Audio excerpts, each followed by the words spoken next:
The Discord keeps me apprised of new flavors of drinks, which is like my thing on the bonus show, Spewpunk. Yeah. And Yes. there was some really gnarly posts in there. A good Brent posted the Arizona tea chocolate egg cream, which I am going absolutely feral trying to find. I was searching online, and it looks like I can get it delivered to me in like a week for like an outrageous amount of money, but I do want to see if I can find it more locally. The other one a good Brent posted was the Holiday Creamy Vanilla, which I'm currently drinking, and I gotta say, could be creamier. Could be creamier. Like I guess the question is, what distinguishes it from regular vanilla Coke? That's really the question that I have to raise. Yeah, I mean, vanilla Coke is a very standard flavor. That was like the first little bit of spin they tried to put on the ball there. So I thought there would be like, I don't know, globs of whipped cream in here or something, but it is just Coke. It's not that different from normal Coca-Cola, unfortunately. Sorry, I didn't realize I was in the call with a cream hater. Sorry, Sarah, you're at the cream fan club meeting. We're getting creamy in this bitch. I think it's more just the assertion of having globs of anything in the Coke. Yeah, I'm a fan. I am a general fan of things that are creamy. I just had a really good hot chocolate earlier that had like actual. It seemed like it had actual like melted chocolate in it, which was nice. Any oozes? Any slimes? Goos? Creams? Perhaps some sort of like ooze, like of chocolate, like around the lid. Okay. Well, everyone knows who I am, so I don't need to belabor that. But Sarah and Sketch, do you want to introduce yourselves to the audience before we talk about what we're doing here today, which, of course, is Cymbeline slime shenanigans? My name is Sarah. I'm Cosmignon everywhere. My cat is like right behind my laptop, and I'm trying to get him to move, but he bit me. So I guess he's just here for the recording. You could find me on Patreon, Coffee, Blue Sky, Tumblr, Instagram, all under the name Cosmignon. I am trying to do commissions. I have so many artistic skills to give. I'm going to be doing a holiday-themed sale, like, on the 10th, so, like, a day... I don't know when this comes out. No one does. No one knows when these comes out. You're gonna, you might have to be doing this holiday sale after the holidays, okay? I'm just saying, you might be... If this comes out sometime before the start of 2026, the sale is still happening. If it's afterward, just buy a normal commission. Give me money. The holiday sale might be Valentine's Day. Who knows? There might be a Valentine's one. Who knows? That's a creamy holiday right there. That is a very creamy holiday. Sketch at, it's not Sketch, not Bandcamp, Sketch at Sketch. Sure, why not? I was gonna say I'm going to abstain from introducing myself so we can get Ragtime introduced properly to the audience. You know, where can we find more Ragtime content? You know. Yeah, we were all holding our animals up to the microphones earlier, trying to get a little podcast going, as you were saying, Sketch. I don't want to take credit for your pun, but didn't really work out. I like to think that just throwing a pun like that out there is a great way to motivate people into action. Yeah, that's basically your version of an icebreaker. When Laura and Quinn are on a cast, I just say, like, Bulbasaur, and they both perk up and get excited. But for you, it's got to be, like, you know, some awful grating pun. I hope that you enjoy the audio nightmare that you'll have to edit out of me trying to get my life off my desk. I just like the idea of like Austin and me trying to proceed with any discussion we're having. In the background, you're just hearing the chaos there. That's just some ASMR, you know, in my head here. I've developed a very elaborate and refined tools for removing cat noises over the years. Everyone on this show at some point has a cat disaster, and if you haven't had one yet, you're due. So keep your windows closed, Sketch. Panthers may be around. I don't have to worry about the Panthers. They don't play in Orlando, okay? Yeah, Brad Marchand is gonna come through your window in the middle of Brad the recording. Marchand is going to come in. It's like, just imagine it's the Florida Panthers storming in and just wrecking the house. I would be elated at that, because then I'd have yet another reason to try to care about hockey. But that kind Sam of segues. Bennett would definitely be a Cymbeline. I think he would excel at that. Cymbeline Bennett? Cymbeline? Yeah, There we go. I'd accept that. Yeah, so Welcome into the fold. but yeah, you can find me on Blue Sky for the time being, or on the Dice Funk Discord server, where you can at me at any point to talk about Ardlings. Please bug me about Ardling stuff. It's giving me some ideas that are fun, and maybe good at the same time. But beyond that, I am merely just here to help facilitate Cymbeline crimes and crime-adjacent activities. So, Last episode we recorded together was a little heist of Rex's lair. I didn't know what we were doing going in. You two hid from me what you were heisting, which was a wrestling belt. The Kayfabe Ruth is what you named it. Yes. the Kayfabe Ruth was the wrestler who had the belt. Okay. Yes. It does compel duel, I believe, but there was a complication, which is that Sarah Cymbeline was shredded by a shotgun trap that Rex specifically specified in an episode we recorded before then. And as a result, things have veered wildly, and I guess we are now doing the Viola arc, which I didn't know we were doing. I started this season thinking one arc for every dragon, but then as we moved on through the season, I was like, well, Falconbridge and Viola are pretty allied with the team, so we might not end up doing their arcs.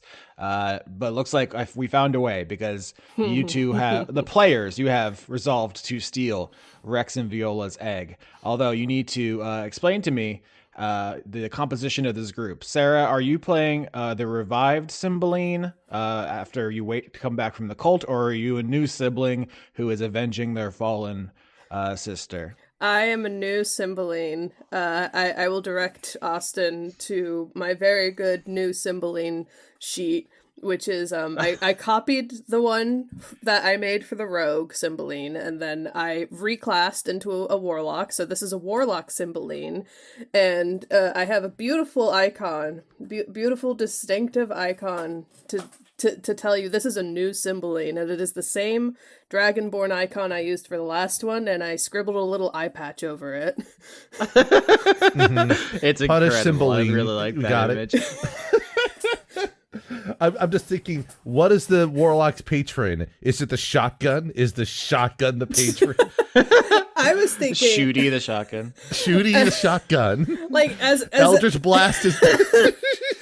as a genuine answer, I think my Cymbeline's patron as a warlock is like not the Seelie court, like the Fey court itself, but like the idea of it, man. Like, you just think about it really hard, because we want to like go back to the old ways of the Fae, and then just if you think hard enough about it and you strain, you can cast Eldritch Blast and kill people. I like the idea of it being like, yeah, shooting the shotgun is my patron. My Eldritch Blast is now a cone that just shoots everyone in range. And you're just going to have to deal with that. So, Skitch, you're still playing your cleric Cymbeline. The rogue Cymbeline, which was good at picking locks and opening doors, is the dead and their bodies being taken to the queue. And now we have warlock Cymbeline, who wears an eye patch, which is great. You all share the same inventory, which I'm going to read now. You have a chef's hat, a gavel of dispel magic, a spy kit, Shooty, the awakened shotgun, Kayfabe Ruth, a nostalgia ribbon, glasses, which let you see through illusions, the cool S, which means you can't be multi-attacked, the Firestone Star, a king playing card, which has no use as far as you're aware, the Gladys Loom, which you don't carry with you, the Sandman's Sand, Dropnir, the duplicating ring, and the wand and cloak of the Blue Fairy, which do awaken and animate respectively. Did I miss anything? Is there anything else you want to establish before we get into this arc? So when you say we all have Shooty the shotgun, is it like Shooty got like... is this like a hive mind situation, or are they all unique Shooty the shotguns? Or is only one of them awakened? Now that I think about it, Shooty is awakened, so they're more of a person than an item. So perhaps you don't share them, and also not magic. I think the attachment ribbons are mostly about sharing magic. So I think Shooty is with you, and I'm really excited for more Shooty role play. So if either of you want to get a handle on that ball, that is your third party member essentially. Yep. Yeah, right. like I would say Skitch had the Doom sequence with Shooty last time, so I think it's only fair to let him and the cleric Cymbeline keep it. Time to saddle up, Shooty. We're about to do a little bit of subdued, secretive, stealthy shotgunning for for our mission, So if a fight breaks out, obviously you all can be as creative as you want, but I'll just say Shooty will attack on their own recognizance. You don't have to worry about that. Yeah. And it seems like Firestone Star is probably your best normal ability. That's the spell Firebolt. So from there, do whatever you want. We'll see. To introduce the episode, you've all been to Viola's lair before. It is the shortest mountain, barely a peak on the horizon, a broad alpine lake in the middle, strangely like crystal beautiful greenish blue water. I think I mentioned this before, but alpine lakes in our world are formed from glaciers melting, but in this universe, this whole land was created by the gods specifically for dragons. It just came like that. It doesn't make hydrological sense the same way that the lava and magma at Rosaline's doesn't make actual geological sense. So that's interesting. You landed here before. You know that even though this is like a beautiful scenic area, that if you land on the ground, dozens of zombies will crawl up out of the mud and begin swarming you. If you go back and listen to that episode, it's wild that you two survived. I was fully prepared for at least one of you to be eaten by zombies. But it's honestly surprising that we survived as long as we did. Like I was expecting my Cymbeline to drop dead several times over, and now I have a new one. I'm deliberately playing this like that you are tiny little people in a big world, so that anytime you could be smushed. It seems like I'm being mean maybe, but I think it just makes the fiction more interesting that way. But you two can fly into Viola's realm, invisible, unseen, to do some scouting. Anything you want to say or do here as you look at the the little rivers trickling out from the alpine lake. You see maybe a zombie or two milling about, but nothing too much going on here. Just trying to think of off the top of my head of just about ways in and stuff like that. Because we've already infiltrated before. So the trick here is I probably don't think we can do the exact same ways in because they probably have countermeasures already in place. So, what you feeling, Cymbeline? Cymbeline. You just like you go from cleric Cymbeline to warlock Cymbeline, and you see her doing the most menacing, tenting her hands thing as she's still just like I'm doing right flying. now. Yes, indeed. And she's just I was wondering if Sarah, if you were gonna switch from just Sarah voice and then to do a really scary, fucked up voice. They're no, this simply means business. I'm here to blow shit up and kick ass, and I'm all out of ass. What? Just, I, Cymbeline, who have always sounded like this, think that we should try a different approach than when you and the other Cymbeline came here last time. I heard you almost got swarmed by zombies. Yes, that was certainly a fun time to have. But perhaps something a little bit less lavish, at least to begin with, would be prudent here. I'm curious if you two are going to start shit-talking your dead sibling, giving them shit the way siblings do. I feel like if my brother died, but he could come back, I'd be like, that dumb idiot bitch, dead-ass loser. Or if you're all no, it's very serious and we have to get revenge. I mean, I will say that Cymbeline is a little thinking about revenge there, just because Cymbeline was a real true one, a real one, and Shooty the shotgun is a fine ally, and at the moment a valiant replacement. But a shotgun does not fit in a Cymbeline hole, is all I'm gonna say. Yeah, shooting the shotgun is like, I love to make new holes that I can fit inside, if you know what I'm saying. I'm a nasty little freak. Let's get it going. Let the dogs bark. Oh, we love to have a nasty little freak in our ensemble. Is it let the dogs bark or is it let the boys be dogs? I forget what was our slogan there. Let the dogs bark. Different conversation. No, but let the dog bark is fire the gun, so. Fair enough there. I would say that Cymbeline, think that Cymbeline was very good at pickpocketing and also very good at picking locks. So I say that's at least something to look forward to on her return. Yes, unfortunately, we're here, and she's not. So picking the lock is not going to work. Blowing up the lock. Oh, possibly. yes. Let's give Yes. Shooty all the opportunity to shoot open bone locks or whatever this lady does.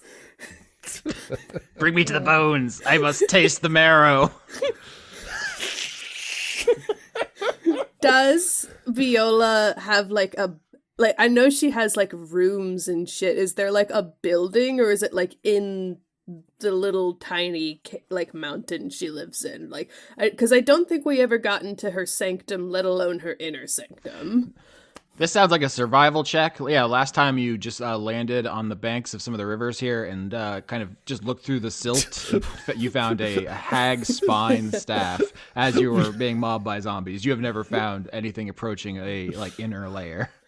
Yeah, we were doing some panhandling there, and then we got swarmed, and then we had to, make a deal at the end of that adventure there. So, see what my survival has to say. 10. Our survival's not very good. I got a 5. A 5 and a 10. So the group fails. I will say you're making circles around the mountain, just looking for points of interest, things to investigate, and you do not immediately see something that strikes you as a dragon's lair, but you do pick up a tail. So, 2 zombie birds begin following you. You're invisible, so they can't see you, but they could tell from the various senses birds have about pressure and whatever. I'm not a bird. I think someone explain how birds work. Your bird senses. Yeah. Is Shooty invisible as well? Do we make the shotgun invisible? No, that's what it is. Is that from the zombie bird's perspective, there's just a flying, talking shotgun. And it's just like, let me taste their flesh as it flies through the air. I'm not a cannibal. I don't eat my own kind. I like eating the flesh of others. Do you have flesh? Are you fleshed now that you are alive? I think I have a cherry wood stalk, and trees are alive, so that's my flesh. The metal part, not so much. I guess I'm a cyborg. That's fucking cool, That's isn't it? sick as fuck. Wood is like the bones of trees to a certain extent. So It saps their blood. An unhinged conversation where just the gun is visible. Yeah. So there's a zombie crow and a zombie raven following the talking shotgun at a distance. Well, there's zombie craving us all right over here. Yes. Okay. They're gonna attack you now. This should do something.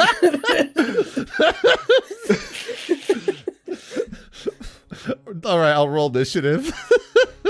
In the same way that I'm constantly giving Quinn stuff because I feel bad, I'm constantly attacking Skitch because of the puns. That's a 4. I got a 7. 874. I'm going to use this icon of Viola, the Komodo dragon-looking puce dragon, as the icon in our roll 20. The 2 birds are going to swoop by and attack at what they can't see, which means disadvantage. So, Sarah, 12. Does that hit your AC? 12 does hit my AC, yeah. All right, and Skitch, on you, 3. I'm going to say 3 does not hit. A 14 wouldn't hit either, so nice try. All right. So, Sarah, you take 5 damage as the zombie raven smacks into you as it just flies by, whirling widely, just trying to strike whatever is invisibly carrying the shotgun. And it is going to be Your turn. Ooh, that hurt. I'm gonna do a little Eldritch Blast. What a cheeky one there. Does 17 hit? 17 definitely hurts a bird with hollow bones, barely a scrap of Holy flesh. shit. Maximum damage. 10 damage. You hit the bird with the equivalent of a Sidewinder missile in this dogfight. Not lethal or non-lethal. You pop him like a balloon. Lethal. Absolutely destroyed. It's like that gif of the guy who hit a bird during baseball. Just exploded. Randy Johnson. Who, by the way, has a bird as the logo for his photography company. Incredible. And he does nature photography and sports photography. Oh yeah, didn't he win like a photography award? He sure did. Good for him. For more depraved sports shit talk, listen to Spewpunk. Anyways, so yeah, I will attempt to do my own damage and spell. But in this case here, I'm going to use a Sacred Flame to cause this undead avian to erupt into radiant flames. Give me a Dexterity saving throw versus 18. 8. That's not going to do it.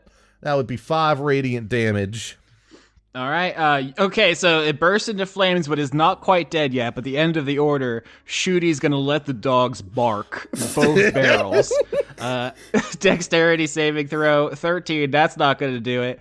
And so, 13 more damage as Shooty evaporates the other bird. You've gotten rid of your pursuers. You two with your maximum damage rolls. Jesus. Flesh. Flesh, flesh, flesh, flesh.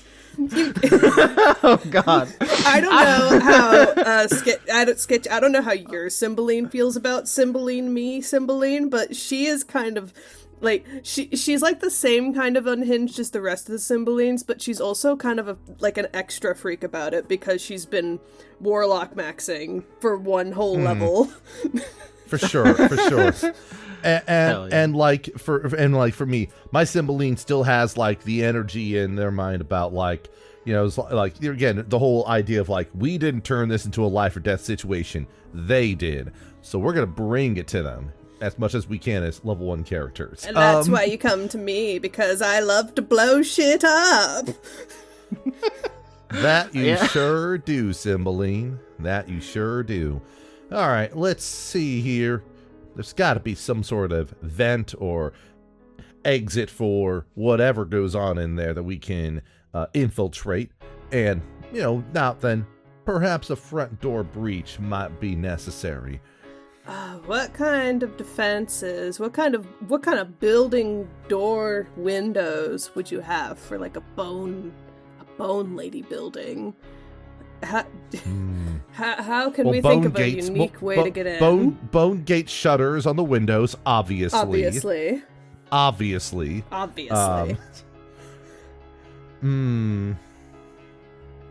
Rib cage awnings, maybe. Is there perhaps some sort of smoke chimney to burn things so that you just get the bones back? I think because you get a big enough. I don't think you get a big can, enough bone. Because like if you scoop out the cremate, marrow. I don't think you get bones burned. I think they get left behind. I'm not 100% sure. I'm not a mortician. With enough heat, you can turn it into dust with cremation. Mm-hmm. So, I'm going to make a very generous interpretation of your questions here and say medicine check to know how bones equal lair. Okay. That's a 7 for me. I had a +4 in this check, and I still rolled a 7. I got a 10. We're not doing great this time. Hey. My question, what does Shooty roll for medicine here? What is Shooty's roll?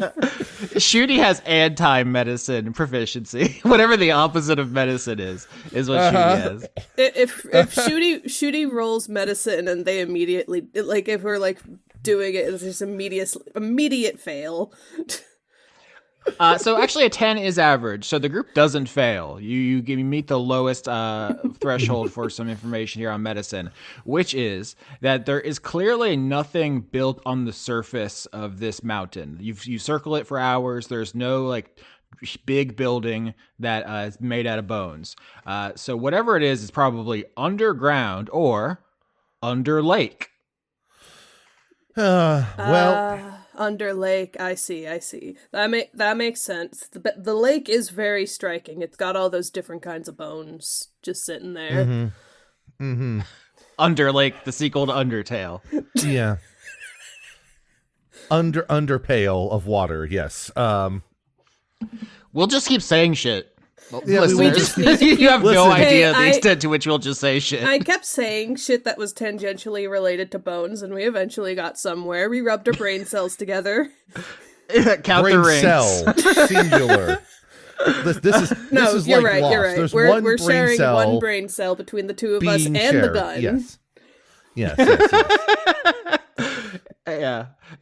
You both have one, and the gun has -1, so it goes back to 1. Exactly, right. So I guess my thought here is that just going into the lake, I'm mainly concerned about Shooty getting waterlogged. That wouldn't be great for him. I'll swell. My wooden parts will swell, and I'll become so bloated. Yeah, you won't be so swell yourself. So let's see here. I guess one thought is there, again, like a pipe of sorts, like a hollowed out bone thing that we could use as like an entryway that way? That's where my brain is going at when it comes to the lake. Other option is if I had spells that could freeze and make ice, that'd be great. I don't. So, not relying on I was that. going to say, if you say ice, I took a cantrip called Frostbite. Shrug emoji. If you're thinking about trying to like freeze the ice so we could go in or something. Let's see. So there's here. this big alpine lake. You can like swoop down as your little fairy dragon selves, cast frostbite on the surface, and you can freeze little parts of it. But it's a lake. It's a big old lake.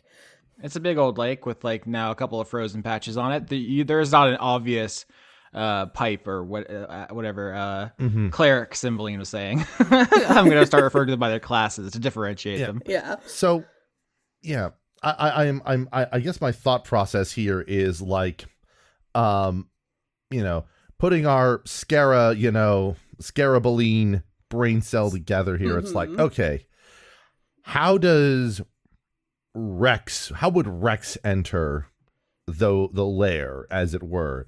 Is it just how does he dive in to go see his girlfriend? yeah, that's what I'm just sort of pondering on that. It's just like it's got big hoggedly. Is there a big hog roll? Is that what you're saying? What is happening? No. I'm just trying to think. There's got to be like an obvious entrance. Then, if there's no like subdued entrance that we can sneak into, then there's an obvious entrance. Okay. I suggest, I could dive down in, like, take a little breath, dive in, see if I see something under the lake, and then swim back up and report my findings.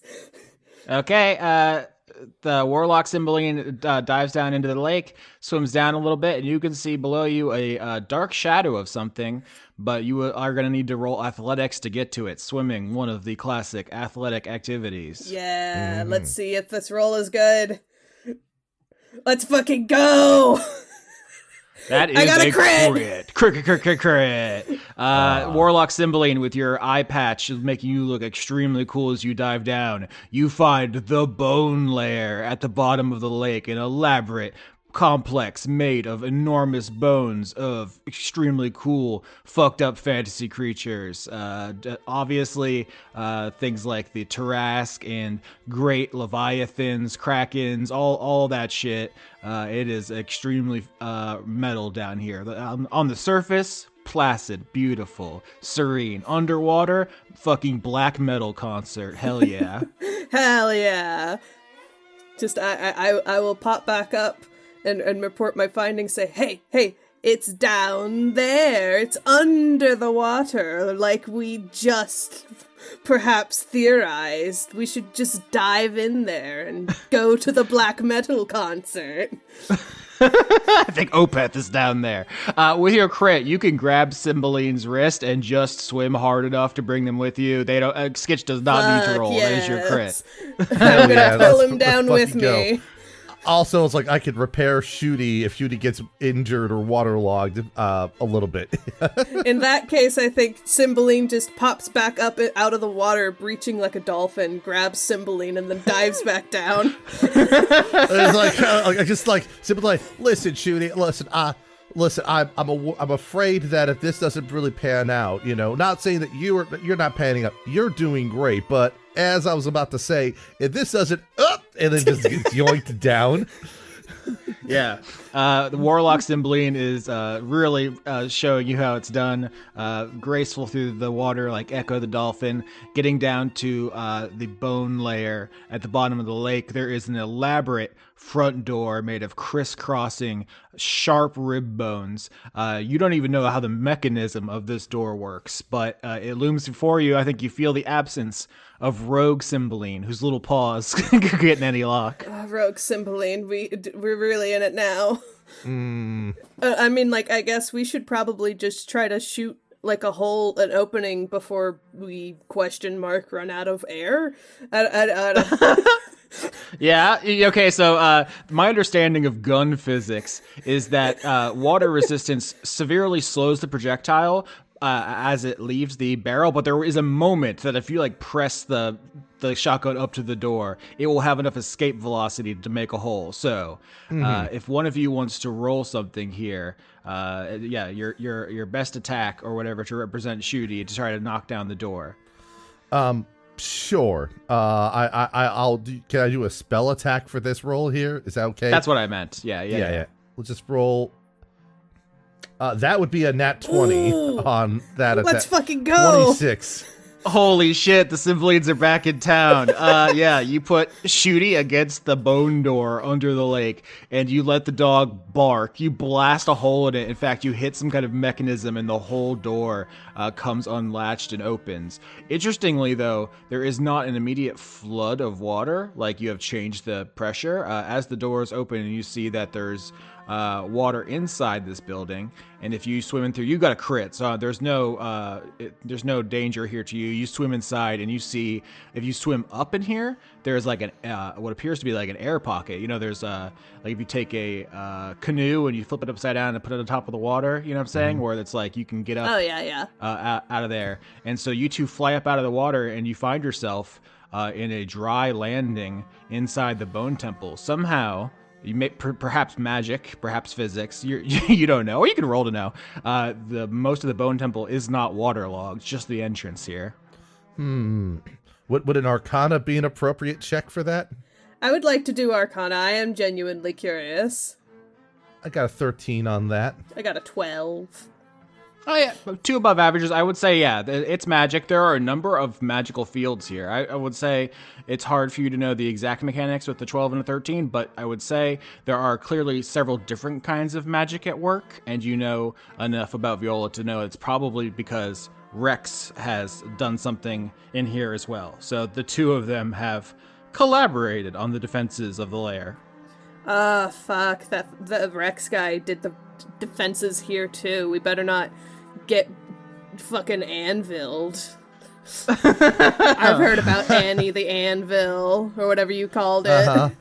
Great voice, great dancer, but kind of duplicitous, I'll have to say, Also, she killed a door, and then she tried to kill us, so...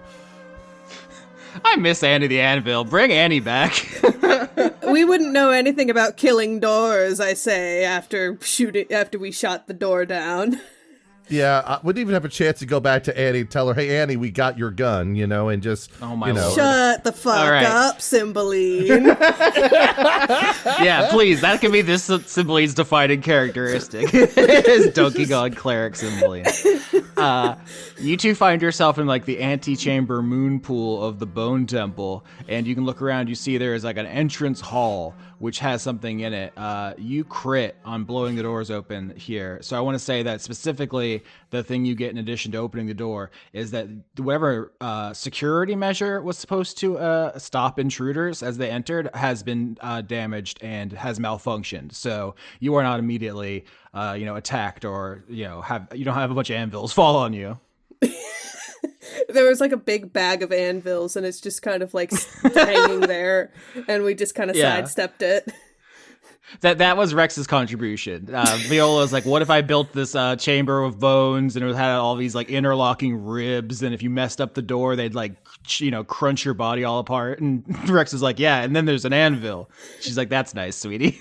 It's almost like he's got like a thing about being a blacksmith or something, but I don't care about all that shit.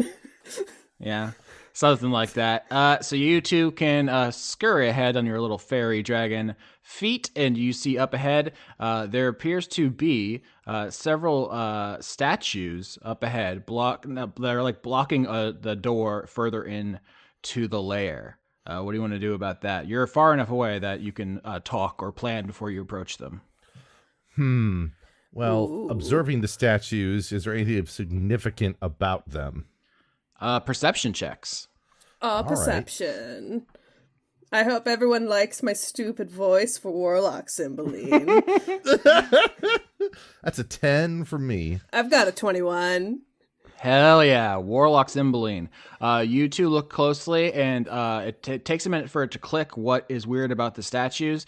They both appear to be draconic, which is to say they have like a general body plan of dragons. But the 21, Warlock Cymbeline, you're the one who noticed just the briefest flicker of movement from the statues.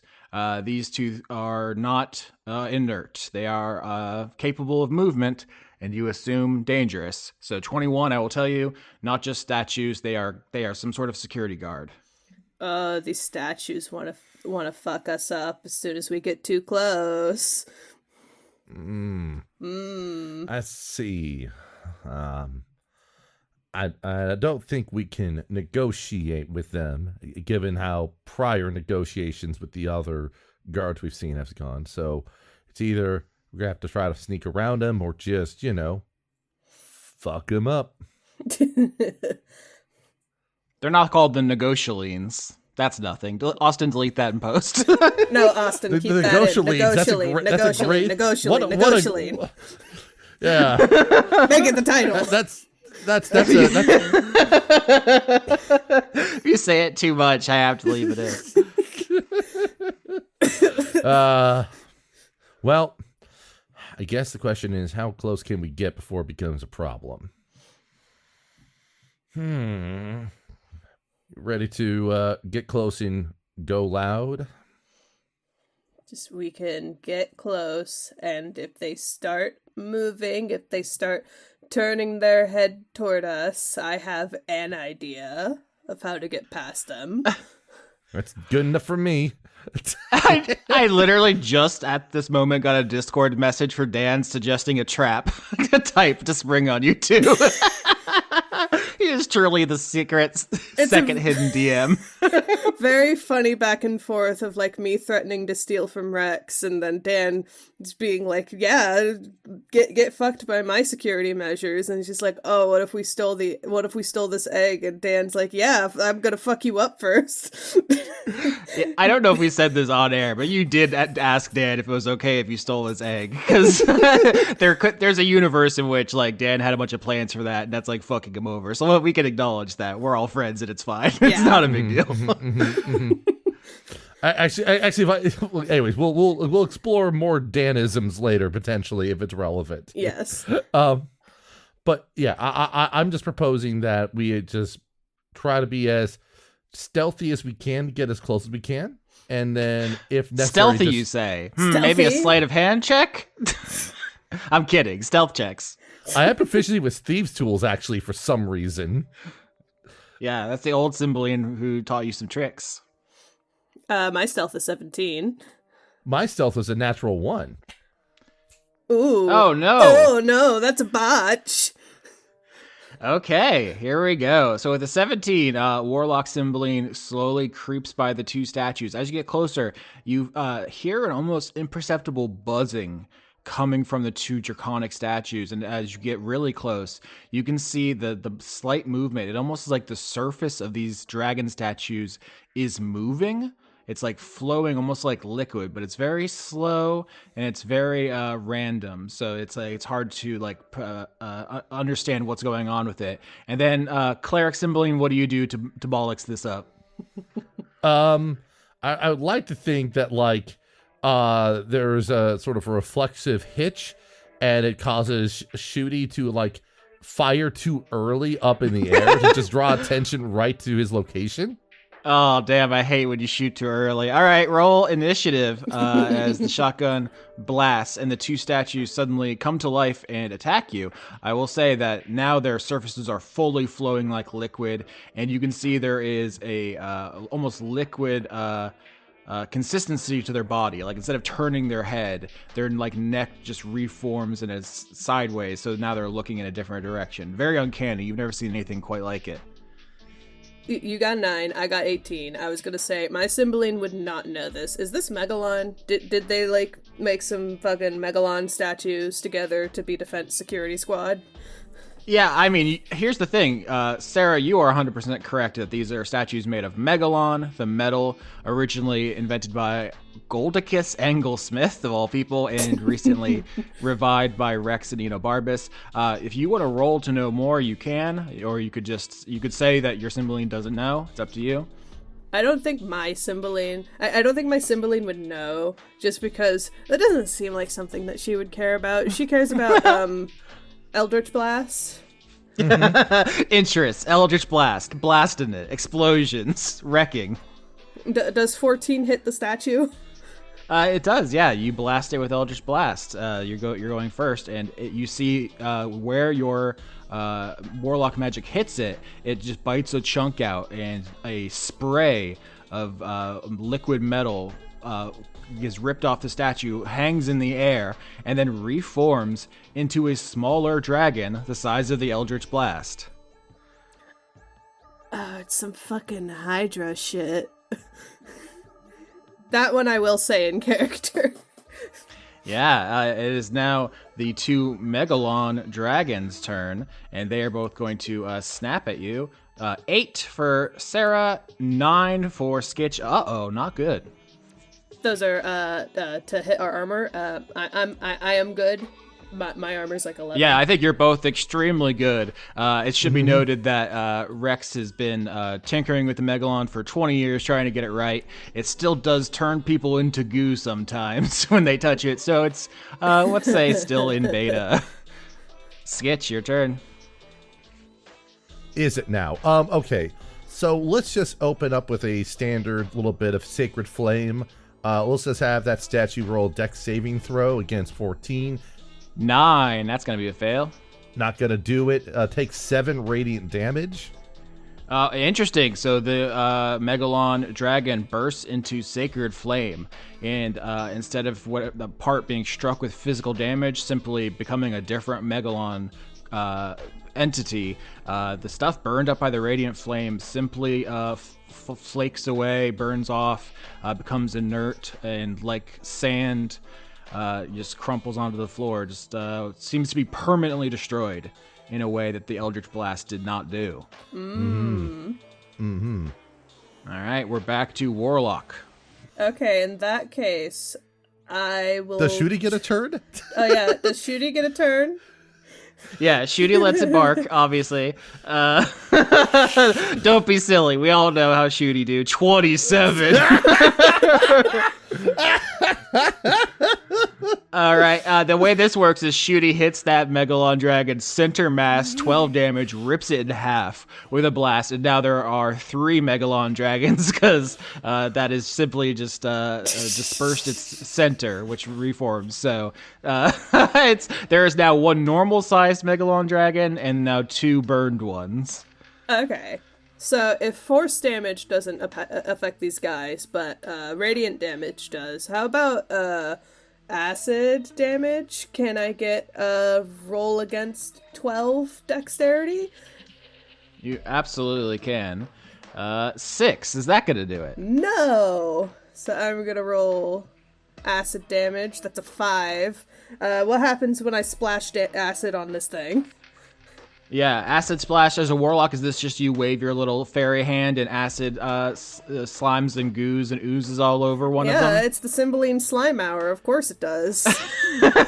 Cymbeline slime hour is great. Yeah, so you don't know what a nanomachine is, dear Cymbeline, but the Megalon is essentially a swarm of tiny little robots, and they hate having acid inside of their processors, and you absolutely kill this swarm stone dead. It drops out of the air, hits the ground, and shatters like it was made out of glass, and the ground is covered in gray, gooey dust. It's both goo and dust. It's nanomachines are weird. And so that was one of the halves. So there's 1.5 Megalon dragons left. Here are attacks for Warlock 17 and Cleric 12. Oh, 17 hits. 12 misses.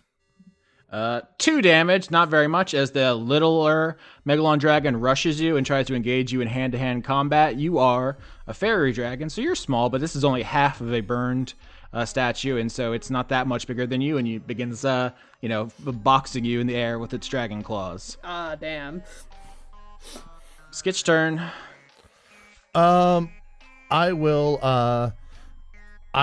attempt to Sacred Flame the statue that is, like, more whole rather than half. I mean, we'll just Sacred Flame one of them. Dexterity saving throw. 8 is going to fail big time.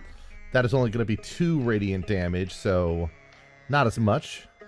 The radiant damage, it seems to be permanent. You're burning up the mana machines. Stuff is falling off of it. That damage sticks, but isn't overwhelming, and we are back to Warlock. Or do you want Shoddy to just make more shooty? Oh yeah, dude, sorry, I didn't let the dog bark. You know how it is. Oh, we're disrespecting Shooty. We need to let them bark. 20. It doesn't matter how much damage, because this is force damage, which doesn't stick, but once again, just completely obliterates one of the Megalon dragons, which reforms into smaller ones. So I think at this point, there's only one enemy left, which is just swarm of small Megalon dragons. Well, I guess it was very effective the first time. Could I get another dex save for an acid splash? Yep, Cymbeline slime hour. You know what it is. 9. That's gonna fail. Tremendously bad rolls. You all. Sometimes the rolls hurt you badly. This time the rolls so friendly, so soft. I have 3 acid damage. Just sprinkle it over all the little guys at once. Yeah, you do like Salt Bay, sprinkling acid on it. That damage sticks, but it's not enough, and so the swarm of Megalon dragons attack the 2 of you. Warlock, you get an 8, and Cleric, you get a 3. Both of those miss. Horrible rolls. I rolled in the last couple of rounds, a 2, a 7, an 8, a 7. Just bad. Just see if you can make that. See if you make a dex save. Yeah.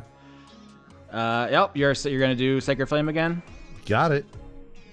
14. That matches, so they save. All right. Back to Cymbeline slime hour. You want me to dex save again? Dex save. Do you want to shooty? Do you want to shooty them? I got an 8. Oh yeah, you forgot Shooty again. No, I didn't. Shooty shoots them, they explode and then reforms. Okay. Shooty can't hurt them permanently. Okay, you got an 8. That means you fail. We're fucking with this poor thing. Just one. Oh my god. Oh, this is like a slap fight. This is like kindergartners kicking each other's shins. I would love to see Rex watching the security footage, just being like, "What the fuck is this shit here?" They're just. Yeah, you flick a couple of drops of acid on them again, and they're going to attack you. Warlock, it's a 17. Cleric, it's a 20. That's 2 hits, huh? Mm-hmm. The latter one does hit me. Yep. 5 and 3. All right. 5 damage for Warlock. Correct. Okay, 5 damage. Oh, I'm down. I'm down. Don't worry. I'll be able to heal you up after this is done. So. Yay! I actually have a healing spell for once. All right. I took 3 damage. So acid splash, acid splash, acid splash. You keep hitting the megalod again and again and again, and you're wearing away at it. But eventually, you're overcome by a swarm of nanomachine dragons, and you're in a cloud of them as they're attacking you. And Cleric Cymbeline, here's your chance to put them down for good before they devour Warlock Cymbeline. Jeez. I do not want to blow my only other spell slot for Guiding Bolt here because I'm like, got other threats to deal with. So I have to ask for the saving throw for them. Mm-hmm. All right, here we go. 12. That will not do it. And that is 7 radiant damage. There it is. I needed 5. You got 7. Pay me the picture. Cleric Cymbeline just sort of sees the warlock sort of falling down, gets a flash in their mind of like the other Cymbelines that have died or have been put in like dire situations, and it's just sort of like, you are not gonna take another one from me while I'm on one of these missions, not today. And bursts out a little incantation, a little gesture of small claws, and have you ever seen like what happens when you take like, let's say, milk powder or like flour and throw it into a fire and like just sort of erupts into a big fireball? Imagine I watched that. Are You Afraid of the Dark? Yeah, I know how it is. Yeah. So imagine that, but it's just with sacred like radiant fires. Yeah, with like you flash paper the swarm of nanomachine dragons as they are enveloping your sibling, and suddenly you see that there's like this pile of strange gooey dust on top of Warlock Cymbeline, who's under there, and you're now looking around. You have defeated all the visible enemies, and you're just surrounded by this weird stuff. Sarah, your Cymbeline is unconscious, but you'll make it. You'll pull through. Yay! As soon as I'm able to, I'm going to use Cure Wounds to heal up Cymbeline. Yeah. Yippee! Yeah, this is, I think, a role-playing encounter where you two are going to catch your breath. So paint me the picture before you move on. So, like Cymbeline sort of, like, flutters on over, does sort of, like, a rubbing of the palms, radiant energy sort of, like, sparks off of them, plants them on Cymbeline's chest, and sort of shoves in a Cure Wounds for 9 hit points. Warlock Cymbeline like just kind of stirs and is like, "Oh, thank you, Cymbeline. I'm talking a little bit quietly because I was being loud and my partner's trying to nap."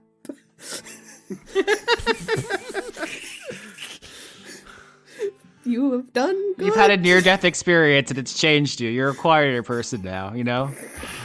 Like there's sort of like a little bit of like radiant residue kind of like glowing around Cleric Cymbeline, and they're like, well, none of these are your partners here, but they're gone now.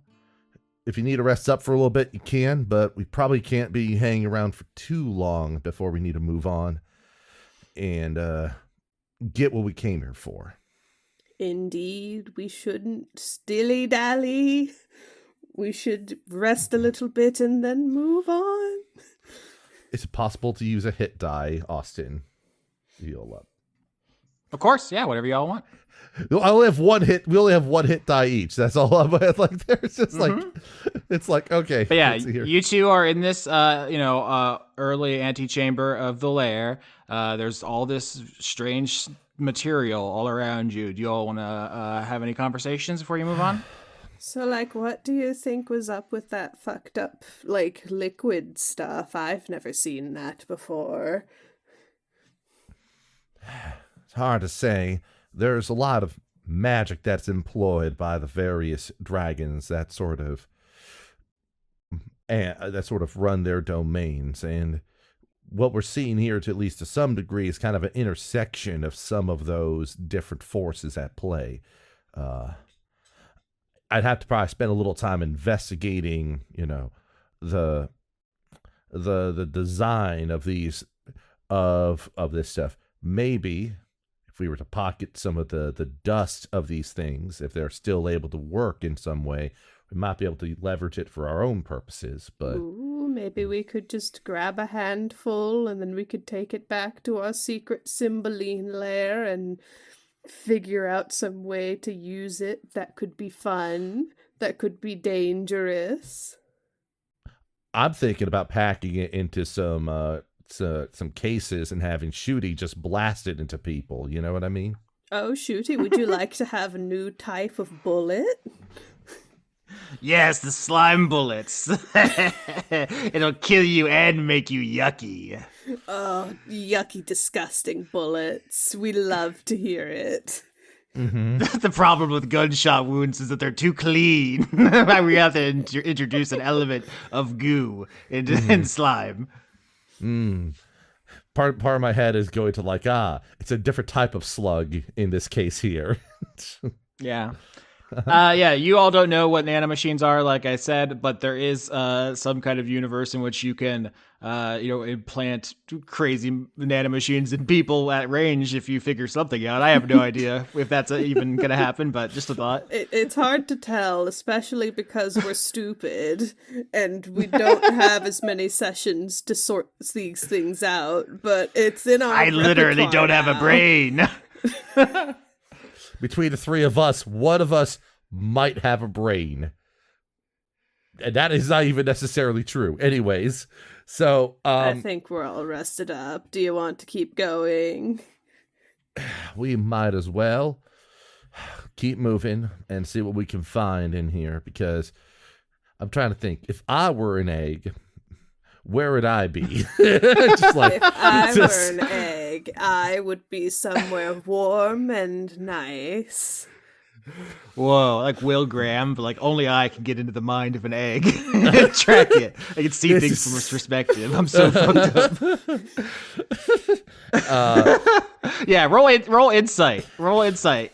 You gave some extra projection here with your insight. No. Yes. Why the fuck did I roll a crit for that one? That's a 14 Holy for me. Shit, 14 and a crit. Sarah, this is your third crit of the night. Just you tell me how you intuit where an egg would be and use your egg logic to get us there. Story weaver, weave me a story. So I'm imagining, like, Cymbalines, like fairy dragons, they probably also have eggs, right? Like, that's not a stretch to imagine. And That's what I say. You have experience. You have been an egg, presumably. I have been an egg, and I remember one of my first memories was hatching in a nice warm nest surrounded by other Cymbalines. I do not believe this egg has other eggs, but I do think if we go somewhere nice and warm and perhaps close to where the mama would be, that's where the egg would be. Okay, so yeah, you find you're in an elaborate lair, a bone temple at the bottom of a lake. There are a number of corridors. Like if you're playing on graph paper, this would be like a huge dungeon that would take, hours to get through. But you just go wherever feels warmest and you crit. So this is the correct thing to do. I will say, as you get warmer and warmer, you're walking down a corridor and you see a door that is blocked off by two shimmering magical barriers, one puce and one red. More of that collaborative shit. Oh, they're so good together. Look at me. I have a girlfriend. Incel Cymbeline, what the fuck? I'm reminded of that one one redub someone did of Sonic Riders was like, "See you later, sex havers." And just like, yeah, I didn't realize the Cymbalines are like that. But yeah, it feels warm behind these barriers. They're just like two shimmering walls of light, puce and red, that block your path. What do you do? Would detect magic help at all, or would it just tell me, "Ooh, you got magic here"? I believe detect magic will tell you the school of magic if you do that. Mm-hmm. Yes, likely abjuration, but only one way to know for sure. But and you can cast it as a ritual, so there's no penalty to do that. Yeah. I guess what's your spellcasting look like? Do you do a little dance? What's up? I think that my spell casting as Warlock Cymbeline is just sitting there with my little Cymbeline legs crossed and like doing like little hand gestures. They don't actually mean anything except to me. I like the idea of like my spell casting is done in the form of evil sinister monologues. And for Cymbeline rituals, no jutsu. yeah. Right? Yes, this Cymbeline casts magic by muttering to herself about world domination and pranks to pull such things off. It's like, I like to dream of enslaving the world and engaging in ding-dong dash. Clearly two ends of the evil spectrum. So Warlock sits down in front of the barriers, crisscross applesauce on the ground, some muttering, some hand gestures. You determined that these are two abjuration barriers of a red dragon and a puce dragon, so nothing too shocking there. But they are magic and can be undermined in a number of ways. I'll just say off the top of my head, Arcana checks, and remember your inventory. So Yep. Yeah, so we can at least dispel magic on one of them. Shall I attempt an Arcana check in this situation here to see if I could dispel one of them? All right. I am that was an 8, but I'm going to invoke one charge of my luck point to have advantage on the roll here. Nice. So I'm going to roll again and take the better result.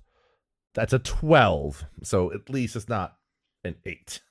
Yeah, with a 12, I'll say you trace your little fairy fingers over it. You feel the power of it, and you understand that the red barrier is almost certainly imbued with fire. And you don't have. I mean, the reason this fails diegetically is that you would need some sort of water to dispel it. So 12 isn't good enough to do that. The puce colored barrier is a different element. I don't know if either of you know what Viola's breath situation is. So I don't think we've seen it on screen. If we have, I don't remember where that would have happened because she's not fought the party. She's like poisonous, right? Because she's based on Komodo dragons. That is true, Sarah, but you should know that. You're right, but I'm not sure you should say it. Yeah, she's got nasty mouth. She got nasty mouth. Just because you're right doesn't mean you should say it here. Yeah. I guess the other funny thought here is the door behind the barrier. I have a funny thing for once we get past these barriers, hopefully here. So, yeah, like, yeah, you can see Cymbeline adjust their hat and be like, well, we got ourselves a little conundrum. One way I think would be to put that forward the opposing elemental type against the barrier to sort of diffuse it that way. But we do have our gavel that can help here. We could do the gavel for one of them. We have other things. Are any of them? Let's see. Water. Do any of our items make or conjure water? I have like something called druid craft, but I'm looking at it and I don't think it makes water. I will double check on that there real quick because I have thaumaturgy, which can help with fire related stuff, but not making water. A druid craft allows you to do sensory effects. You can light, or you can basically light a fire, and I can make a fire bigger. So one idea would be to use frostbite to make some ice, melt it with fire, and then throw that onto the red barrier. You know what? That's a wombo combo in my book. I think that's cool. You combining those two spells? No, that works to me. Yeah, we could do a frostbite, and then you could do a fire, and then we can just throw a melting snowball at the red wall. Okay, and then you use the gavel of dispel magic you stole from Rex on the other barrier. So, unless you want to add anything, because we don't know what type of magic that barrier is. No one knows. It's a mystery. Who could Impossible say? to know. It could be anything. That nasty barrier could be anything, you know? This yucky, slimy barrier. This yucky, disgusting. We don't have Cedric the Owl to be like, oh, watch out, Prince Graham. King Graham, it's a poisonous barrier. Or some shit like that, you know? I hope everyone likes the King's Quest references. We'll keep those coming. You frostbite a patch of ice. You melt it with druid craft. Splash that water on the fire barrier. It sputters out. you hit the puce barrier with the gavel, it blows away, and you can continue down this warm path to the egg. Is there anything you want to say or do before I present the next complication, which Dan has so thoughtfully sent to me mid-recording? Cymbeline, how are you feeling? I know that you are very magical and dealing with a lot of things, magical speaking, and your friend died. How are you? It was your sibling, too. It was I'm my shitty. sibling, too. I'm just saying I'm checking on how you feel. I can talk about how I feel another time.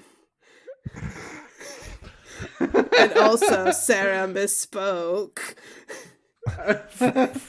Frankly, I'm not entirely enthused about what we're doing, but it feels like a necessary course of action to, I wouldn't say necessarily get leverage or even like get even, but it's just at some point, we, among the littlest of the small folk in some ways, needs to make it clear that we can't be pushed around in certain ways. Indeed. I think it's a perfectly good step in the right direction for us to be doing this. Like, I know that the old Fae used to do this shit all the time. The old Fae did a lot from what I've heard from others, but it's a you're not lot. wrong, Cymbeline. I was just checking in because I know that it's a big task. It's probably going to be a pretty big egg for that matter, too. Hopefully we can have an easy way of transporting The it egg's back. probably going to be about as big as both of us combined, maybe more. We're going to have to, like, take turns, carry it together. Who knows? We'll have to put our heads and barrels together. Yes, of course. Can I get a dexterity saving throw? Okay, then I'm going to invoke my other luck point I have. Try roll better, and that's a 19. All right, 19 to 50, you two succeed as you turn a corner in this corridor and you nearly run smack into a bunch of fly paper that is hung down in this corridor. As Dan said, it killed him with a glue trap. So you two, with a 15 and 19, avoid getting stuck to this specifically anti-fairy dragon tech, because all the dragons in the Cookie Mountains know that there are Cymbalines out there looking to steal stuff, and you are like little butterflies, basically. And so you almost get captured by basic-ass flypaper hung in this hallway. That would be Hey, so Cymbeline. funny. Yes, Cymbeline. What an indignity to die stuck to a fucking glue trap in this hallway. Especially after like having like a solemn moment of contemplating, are we doing the right thing? I know we got to get revenge for our fallen brethren, but is it really the right way? And then almost falling to flypaper, Cymbaline's just like, why don't you burn all these papers down for us here? Oh, yes, let's burn the papers. And let's get high on the fumes. No, just... You both have Firestone stars, which can shoot fire bolts, so you basically have an infinite supply of fire, so you can burn them all up if you would like. The heat is beginning to become stifling in this hallway, and up ahead you hear a low magical thrum. You feel it actually more than hear it, and you realize you're getting close to your objective. So if there's any conversations or preparations you want to make before the final hurdle here, now is the time before you get to the end of this hallway. Cymbeline, could you remind me what else we have in our infinite Cymbeline pockets? I know that the great god that's in our head said so at the beginning of the episode, but I don't remember them all. We could put if there's people in there, we could possibly put them to sleep. We also can take some of if there's any inanimate objects, maybe, for example, if the egg is in a cradle, we can awaken the cradle and have it follow us on the way out, for example. And that would take care of the carrying part. That would be useful. Indeed. We also have some other tools defensively for our advantage. But I think I'm trying to think of any other offensive tools we might still have in our arsenal that we haven't exploited yet. We can obviously set fire to things as necessary if we need to. So here's what I'm just going to propose. We will, and also remember, you have your breath. I do have my breath. You can use that to sort of knock somebody out, or at least make them euphoric enough to not realize that we're stealing an air from right under their snouts. That is a good reminder. Thank you, Cymbeline. Don't mention it, Cymbeline. Also, if you have any other, bigger guns you can employ, don't feel afraid to use them. We're going to be running as soon as we have our target, and so there's no reason to hold back, especially for one of your kind, where you don't need even you take a little EP and not even a long EP to get it all back. Yeah. I'm not gonna hold back either. No, of course not, Shooty. Shooty, you have been a stalwart friend in these trying times. You are one of the most reliable people I've ever met, Shooty. Sorry, I killed your sister. Listen, you weren't even awake back then. It's fine. I'm sure that she'll understand. Blew her guts right out. Just opened her shit completely. Ejected all her guts. Listen. But I love you too. Listen, you've made up for it tenfold. Like I said, I'm sure she'll be cool with it. Faye morality is so fun. It's completely incomprehensible to me. I'm not sure what is comprehensible to you, Shooty, but I don't care to worry about that, I have no gods. Morality is fake. I love this horrid creature we've brought into the world. All right, you turn the corner in this corridor and you see up ahead the entrance to a very large chamber. It takes you a minute to figure out what the chamber is because whatever's inside is made of giant elephant and rhinoceros bones, but eventually you realize it is an egg incubator. I don't know if you two are familiar with what those look like. I had a bunch of them in my house recently. My sister-in-law raises chickens. They're like a big tank or something, right? Mm-hmm. Yeah, I can put a picture in if you would like. The thing is, in front of this big chamber, it's kind of hard to see inside because there is a table set up and there are two people sitting at this table playing some sort of game on the table between them, blocking the entrance. Ooh, what kind of people? Great question. Perception check?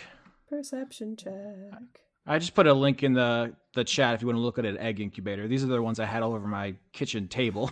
A 14 for the perception check. Looks like... Did mine load? Okay. 4 for my perception check. 14. So, Cleric, you get a pretty good look at these two people. They appear to be zombie adjacent. Like they have sallow white skin, and they are They look like humans to you. Something is clearly different about them from other zombies you face, though, because they are playing some sort of game on this table, which evinces an intelligence not usually found in zombies. So I will say there are two advanced ? Zombie guards playing a game with a 14. I guess you could see it's like a card game. They're passing the time guarding the incubator, but not much else. You don't know what's up with these human zombies and why. You can hear them talking to each other like, fine play, clever. I have a couple of ideas in my head. Well, they're no good in there. The audience can't hear them. No. I'm just sort of like, okay. So one audience member is like, I could hear it. I think it's a great idea, Skitch. Kill them all.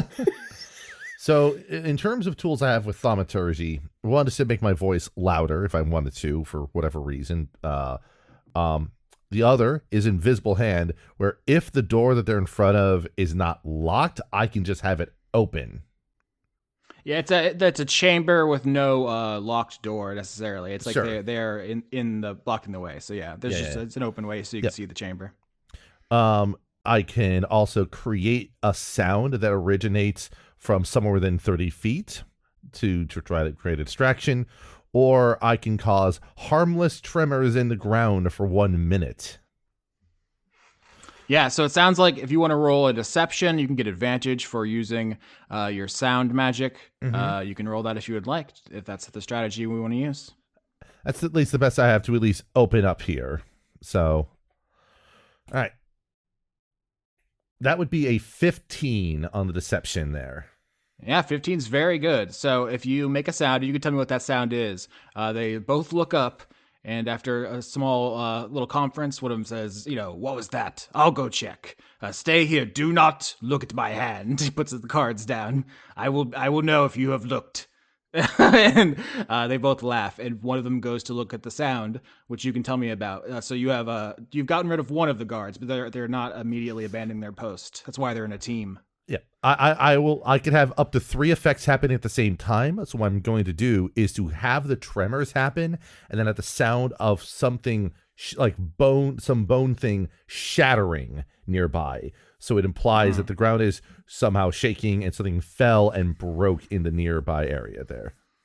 Yep. All right, 1 guard down, 1 to go. This seems like a strangely intelligent zombie. Mm-hmm. Do you know what I have something that could help improve it, like build on what Skitch is doing? Is I have minor illusion. I could make like the image of like a trespasser like off in the opposite direction to get the other skeleton out of her hair. The other idea that's very funny is using Druidcraft to make a little gentle breeze of wind that flips one of the cards over in the other person's hand. You could definitely troll this guy, but he does seem like he's a guard who knows what he's doing and is not going to also abandon his post. So I see. But while they're bent over picking up a card or something, just kind of run behind them. You know what we could do is I could use Druidcraft to flip over a card, and then when the skeleton is like, "Oh, should I look? Should I not look?" We hit him with the sleeping dust. Curious about how good the sleeping dust will work in undead. That's not something I will know. We only have 1 brain cell, so we only have 1 brain cell. We rubbed it together enough to know maybe it'll sleep. So I'd say let's fucking try it. Okay, yeah, you blast some cards off the table with your Druidcraft. The zombie is distracted. You run over, hit him with the Sandman's sand, and as you intimated, the Lich is a creature which is immune to the sleep status condition. So he sneezes zombie dust out of his dried up nostrils and says, "Intruders! Intruders!" Roll initiative as you face down this intelligent zombified human, also known as a lich. 22. I've got 20. All right. Cleric's up first, then Warlock, then Lich. Okay, undead. All right, let's just open up with the biggest gun I have. Let's try to hit this with a guiding bolt. All right. Does a 14 hit? It does not, no. You blast a streak of light at this guy, and he does some sort of wizardly flourish with a card and absorbs your blast into one of his trading cards he was playing a game with, and he laughs. Okay, does necrotic damage hurt a necrotic thing, or is that does that cancel out? I would say, Sarah, to go with your instincts on that one. I would assume that the thing that makes sense and not try to trick yourself. Okay. But so the thing that I will do is I'm going to just open up with a classic, the Eldritch Blast. Let's see if I can hit this guy. Probably not. Not on a 6. Nope. With a 6, you shoot a blast. Both of you just start blasting, and this guy flips a bunch of cards over on the table, and magic starts filling this hallway. All 3 of you are casting spells at each other. Constitution saving throw from both of you as a wave of necrotic magic moves down the hallway, And the lich says, "Just wait until my best friend gets back. We'll destroy you together." That's a 10 for me. Got an 18. All right, so you're fine, Warlock. You're going to take... Oh, wow. Bad roll, a 1 damage as you feel a cold creeping over you. Cleric, this lich clearly isn't, an all-powerful Uber Lord, or else he would have his own dungeon and not just be a security guard at Viola's house, but, dangerous. It's a dangerous foe guarding the egg incubator, and we are back to Cleric. Shooty. Yeah, of course. Shooty solos the dungeon. Oh no, Shooty botched! Oh no, Shooty botched. Holy shit, I Shooty, didn't my think it was friend. possible. Shooty misfires, This happens with guns if they're not properly maintained, if they're brought underwater and they're beautiful cherry wood stock swells. One of the shells and Shooty pops and explodes, and Shooty's down, not destroyed forever, but out of the fight as he misfires. What a convenient Poor choice Shooty. there. Poor Oh, Shooty. no. All right. The guard needs to roll a dexterity saving throw. 3? That will not do it. Take 6 radiant damage. All right, it's going to take 12 radiant damage because it is an undead creature. Reels back, hits the table, knocks it over, trying to, reel back from your radiant magic. You can see your friend's cards there. Oh no! I'm sorry, my best friend, I failed you. Another set of best friends. Beautiful in a way. Yep, you wouldn't know this, but these are the 2 wizards that Rex recruited, the best friends who were originally humans at Sycorax's lair, and now they are liches in Viola's employ because it's been, 30 years. That's really funny. I actually connected that there was there's another set of best friends, but my brain didn't connect the last neuron to be like, maybe that's the same set of best friends. There can only be 2 best friends. There can't be more than 2 best friends. Can there be? No, because then they wouldn't be the best. Only the bestest of friends. There can only be 2.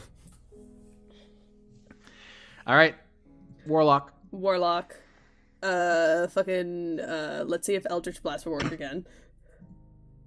Okay, how about a 21? Does that hit? 20 absolutely does hit. Okay, 4 damage. Get that fucker. Get that guy. Yep. You bonk him, and he is not as hurt as badly as he was with the radiant damage, but he says, "I must defend the egg," and is going to reach into his robes and pull out. He used to teach a pottery class, so he has some sort of pot with dark ingredients inside, and throws it like a grenade. Dexterity saving throw as Eye of Newt and various dark magic ingredients splash across the hallway. Oh, 6. I had an 18, and then the dice rolled over to a 5, so that's a 7. Yeah, that's going to hit you both. You're splashed for 3 damage with necrotic acid, poison, foulness, gross slime and slop. This is the Cymbeline slime hour, as we said earlier. How could the slime get us again? All right. The slime's for thee. It's back to Cleric. Back to dexterity saving throws, as Sacred Flame is my only offensive option at this point. 9, I fail. How's 16 radiant damage? Very chunky. Yeah, you just set him on fire, and he says, "This would hurt like hell if I was not a cool lich." But it's still not good. It is... Ow! It's really getting me bad, but I can't feel it because all my nerves are dead.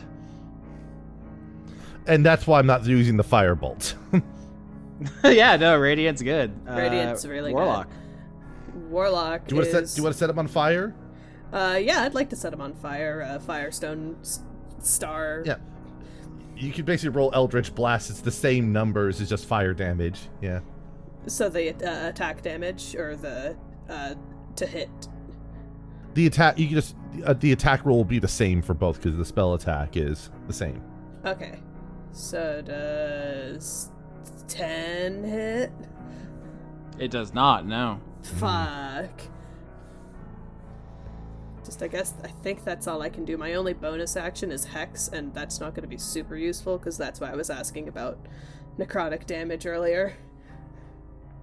So you missed with your Eldritch Blast, and it is now the Lich's turn, and he is going to once again shout, "Best friend, return to me!" And going to slam his hands down on the pile of cards and summon a bunch of wraiths and specters out of them. These are holodeck cards, which depict a bunch of cool creatures, and there's going to be a rush of these phantasms that you all intelligence saving throw as they all come at you. This is a version of attacking your mind with the horrible specters. All right, 8. I got a 17. 17's fine. Cleric, you are struck by fear from the ghostly specters of the monsters in the trading cards. Cool. All right, it's your turn. Make a dex saving throw that's not affected by fear. Oh, yeah. Oh, 7. That's not good. 12 radiant damage. All right, yep. You're burning this guy up. He falls back into the incubation chamber. Now that he is on the ground, you can see behind him there is a egg in the center of the room, sitting there ominously, bone white with green speckles on it. As the Lich hits the ground, not quite dead, but he has hit you with fear and is trying to back you up into his best friend, who is going to be returning down this hallway. Warlock, it's your turn. This Lich is almost done, but you're about to be, flanked by a different Lich if you don't do something quick. What do you do? I'm going to cast my one spell slot for Tasha's Hideous Laughter. Can I get a Wisdom saving throw for the other Lich coming down the hallway? The target must succeed on a Wisdom saving throw or fall prone, becoming incapacitated and unable to stand. Okay, so this isn't a charm, which you would be immune to. It's just a thing. So I'm going to roll Wisdom. Let's see if the best friend collapses with laughter. What's your spell save DC? It is 12. All right, here we go. Damn. 13. Fuck. Damn, I've used Close. my one spell slot on that. Oh well. Yeah, that was brutal. All right, it is now the Flaming Lich's turn, and he's just going to run and try to tackle you and put his burning body on top of your little body. Let's see. I think you're feared back, so it's going to be Warlock. Are you ready for a strength contest? Let's do a strength contest. Yeah, let's do a strength contest. 10. Let's see, strength. 14.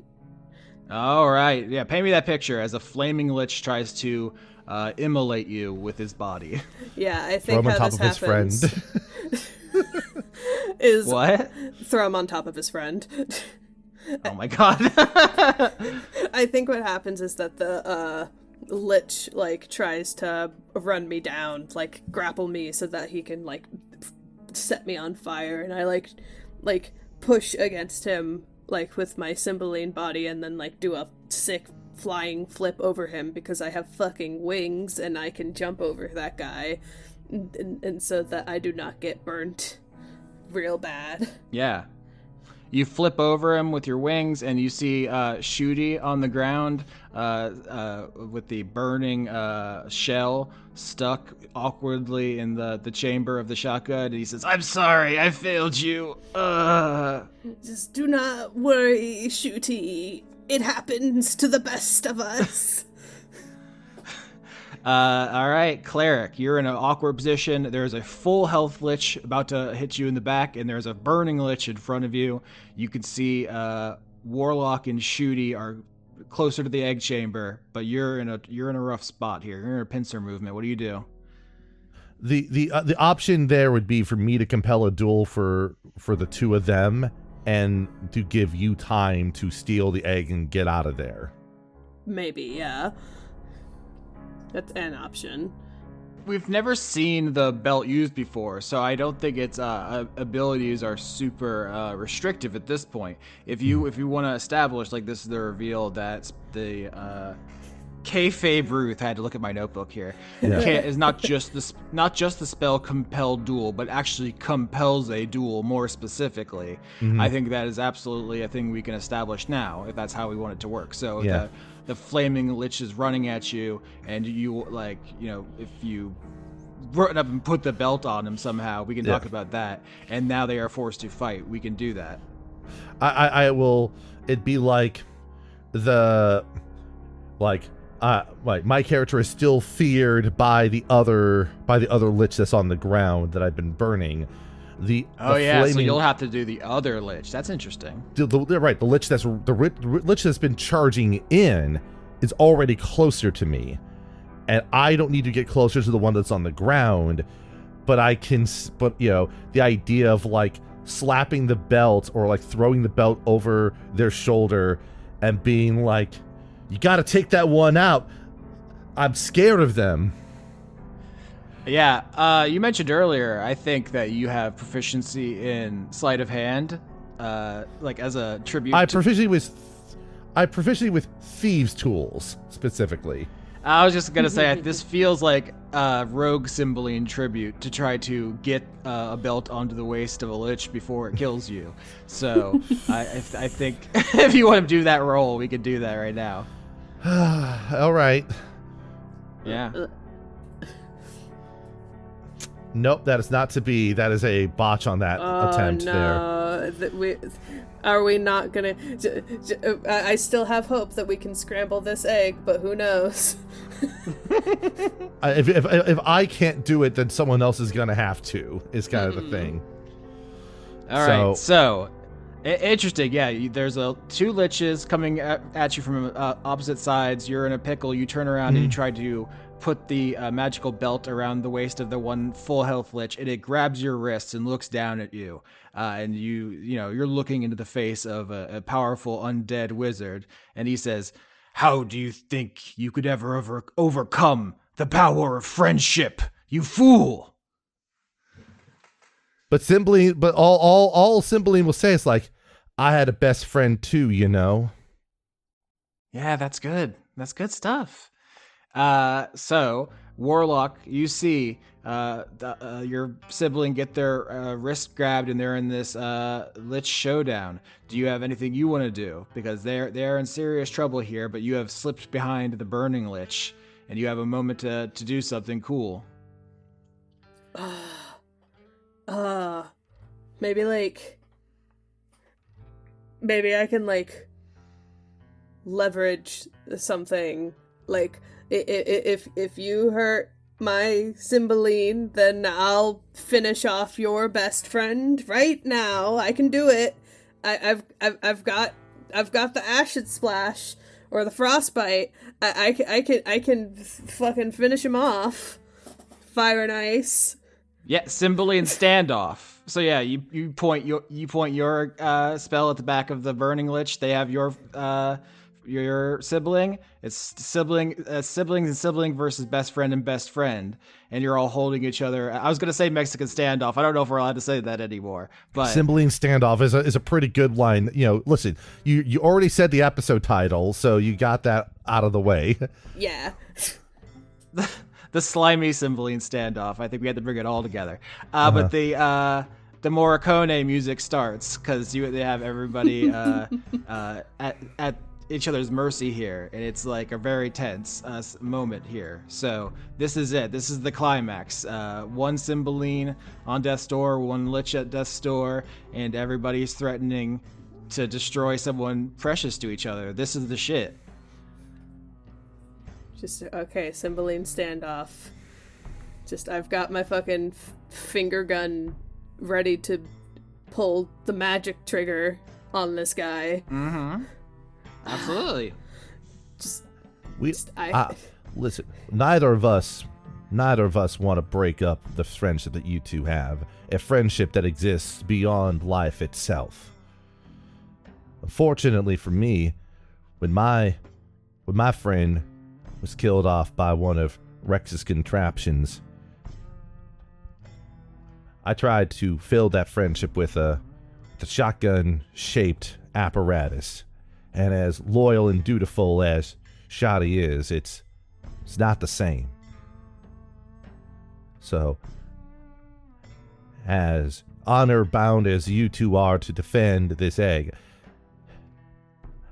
and as much as we desire what is inside that chamber there, it would make me feel absolutely miserable to destroy what you two have fostered for so long, surely beyond decades. Yes, our friendship is more powerful than any family bond could be. You are forced to love each other. By circumstance, we chose to. That's more powerful than you could ever imagine. Family sucks. Friends rule. Family is awesome. All the Cymbalines rule. Okay. Warlock, do you have it? Do you have the solution?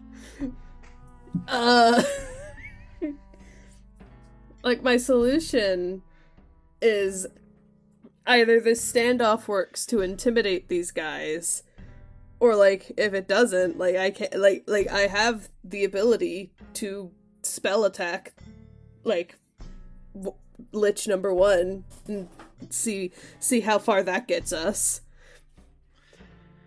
Yeah, I mean, you can do anything you want. I think if you shoot the Lich, you just blow his head off, and then the other Lich kills Cleric, which is how we could end this episode. Very dramatic.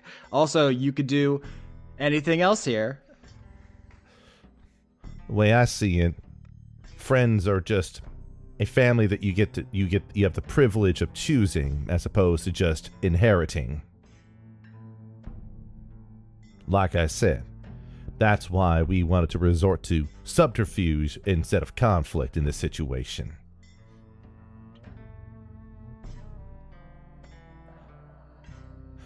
I'm sorry we tried to reveal what your hand was.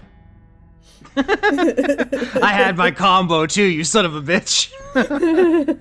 It's a strong hand. Yeah, I will say that this is a good climax. I like that we got here. I'm sensing that it's a little stressful for you two, which is, I don't like to stress you out, but that's better, I think, than it being boring. So I'm happy, unfortunately, for you. Yeah, because I don't want Cleric Cymbeline to get got, because I'm trying my best to like, do something other than just pull the trigger. Yeah, I think at this point, pull the trigger. It ends the episode in a double kill, and rolling intimidation probably fails and results in a double kill. Yeah. I mean, I realized if you didn't have all your items written down, this must be much more difficult for you. But yeah, I have overpowered you with magic items specifically. So, okay, Friendship rings.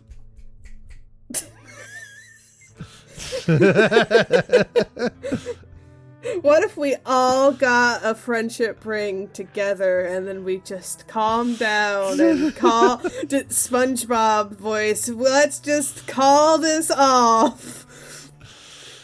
Okay, if you reach in your Cymbeline pocket and pull out a handful of rings and you're trying to pass them out as a symbol of friendship, they don't know one of the rings is alive. Uh-huh.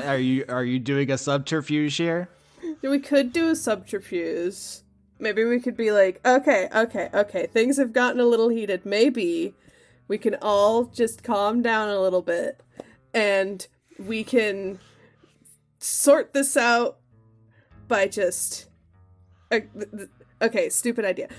Play a game of cards. Use the sentient ring to tell us what their hand is somehow, and then win and get the egg through a stupid gamble.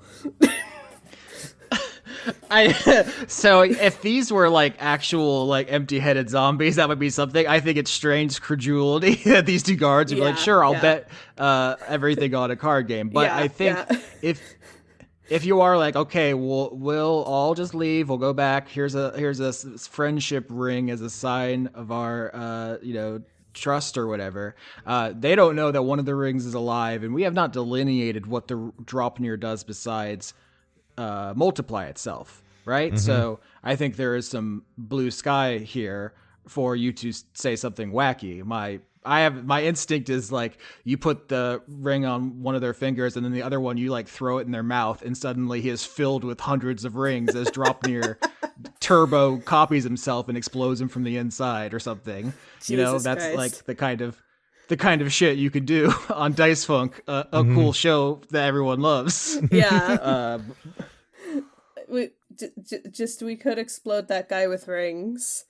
Yeah, I like my idea was like de-escalate, and like if the card thing doesn't work because they're not just stupid zombies, then like I was willing to accept the L and like not get the egg, but we could also blow him up. Skitch, what do you think? I know that this has been hard to think through because we should probably write this down for next time, all these little things we've got. Or I guess the question is, does the shell of the egg count as a valid target for an awaken or animate? The egg is in the incubation room, which you can't get to right now. You're in the hallway where they're playing cards. So I don't know if we can talk about that right now, but I think if you cast, animate on the cards and then say, sorry, we'll let you get back to your game. And then you two walk down the hallway and then in the distance you hear the sounds of cards murdering two people. If you want to, I'd say that sounds like a pretty fucking sick move of like murder holodeck cards that contain spells that they can sling out at any instance, because that's basically the implication, since the holodeck cards contain spells inside of them. So animating or awakening them or animating them in that form and making them just shoot their spells all over the guards. That I'm down for that. Like animate the cards, like just oh sorry, let's back up out of here, and then just screaming in the hallway. Yeah. Okay, so you're in the Cymbeline standoff. We have identified you could do something with the Dropnir ring that is awakened, or something with the cards which you can awaken. Awaken is more intelligent. Like the cards will be able to think laterally, where animate is they'll just attack. I think like they'll just become just like automatons. So how does this work? What does this look like? I would say, I guess here's the thing, because in my situation, I'm probably not going to be the best person to do any awakening. So Cleric Cymbeline will glance over at Warlock, glance at the card, glance at Shooty, and then glance back at Warlock before saying to the Lich, before that has holding in play. Tell you what, we interrupted the two of you enjoying, a battle of wits, and realistically, we know we've been outmatched. So we will make our way out of here, and you two can get back to what you were doing, and we don't have to take this any further than necessary. I just rolled an insight because I was like, you're trying to trick them. I should probably roll something. I got a 7. They fall for this. You win. Awesome. How do you win? This is great. Yes. So I assume that one of the liches is going to let go of my Cymbeline, my pal, my friend, my sibling. And then like I will be like, all right, I'm going to hold my hands up, be like, we're done here. And then I actually, you helpfully gather up the scattered holodeck cards from the ground and put them back on the table. That's where it is. Yeah, I was like, okay, that has to be the move. Is like, let me just clean this up for you. Help you guys. Let me just clean up these cards we knocked over while we were doing all this stupid fighting. I have a little shuffling technique here. It's called tapping a bunch of cards with this wand real quick, and then perfect, all shuffled. These are a little bit torn up here. Let's use a little mending to fix it. I'm gonna wave my little wand and tap your little cards, and no, they're all better. They're all better now. Don't worry about the way I steeple my hands. Have fun. Don't forget me, please. I'm jammed. Yes, we're gonna grab you, Shooty. Don't worry. All right. Well, may the best friend win. Nice. So what's the sound that you hear as you two flap back down the hallway, seemingly in defeat? What happens behind you as all the I cards go berserk? I imagine the cards just start like it's like fireworks. It's like fireworks and also ghostly wailing because I know that they had seemed to have like ghouls and goblins in them when they attacked us. Oh no, my combo! My win condition has turned into a lose condition. Yep, there it is. They get looped. They get infinite comboed. Do you turn around and go back? And what does it look like? What do you see? Yeah, we can like turn around and go back, and then it sounds like Skit had an idea. I was just like while we're rounding the corner, like we're working on taking care of the misfire on Shooty to make sure that the barrels are all cleared up. Oh, thank you so much. Oh, it's actually really it feels incredibly good to have a misfire cleared. Can you actually do it again? Can you get deeper into the chamber, please? Only if you don't fire prematurely there, Shooty. But let me just take care of you in there. And then as this happening, you hear like the screams of anguish in the background as the best friends suffer yet another death, but together doing what they love. Yeah. I'm just like swinging the blue fairy wand around like it's a little baton, just like thinking to myself like, wow, this thing's really powerful. It's almost like an instant win button. I kind of out of character feel guilty about solving all our problems with this one, but as a Cymbeline, it rules. You can feel less guilty when we employ those holodeck cards into our circle of friends. Yes. Oh no. I was gonna say, yeah, the Cymbalines are supposed to be extremely weak and fragile, but they get a huge pool of broken items that you get to tell me what they are. You can heist whatever you want. So yeah, you're supposed to kind of be broken glass cannons, but you go back, you see the two liches together in death, best friends, and inside of the incubation chamber is a big white egg with green speckles on it. Oh, well, all right egg. then. Big scramble. Can we egg? Big. Can egg. we implore? Can we implore the holodeck cards to help carry the egg with us? I think the egg is going to smash the cards, but maybe the spells that the cards cast can help carry it. Anyone ever listen to that song from Splatoon 3 that just sounds like they're saying Big Dig? Because that's all I'm thinking about. I was going to put in the big egg theme from Bunta Vista. If you haven't heard that, I'll put it in the chat eventually. I'm unfamiliar with both of these songs. So one thought I had is like, I wonder if one of the holodeck cards has the equivalent of Tensor's floating nest or something like that. Tensor's floating incubator. And we just have a means of just... I mean, I don't know about adding all these awakened holodeck cards into your inventory. I will have to think about that. We'll brainstorm how that works. I will just say for the moment, let's say for the sake of argument, you can find a card which contains the spell Tensor's floating disc, which is as it sounds like a disc that floats and you can put things on it. It's basically for transporting cargo. As you bring it over to the egg, and you try to put the disc under the egg, as soon as the disc touches the egg, it vanishes with a loud popping noise. Pop! It's gone. Oh, fuck, we killed it. Oh, shit. Not the egg. The Tensor's floating disc, to be clear. I'm not sure if there's ambiguity in my syntax there. I thought you were suggesting that there. Maybe I thought it was like a fake...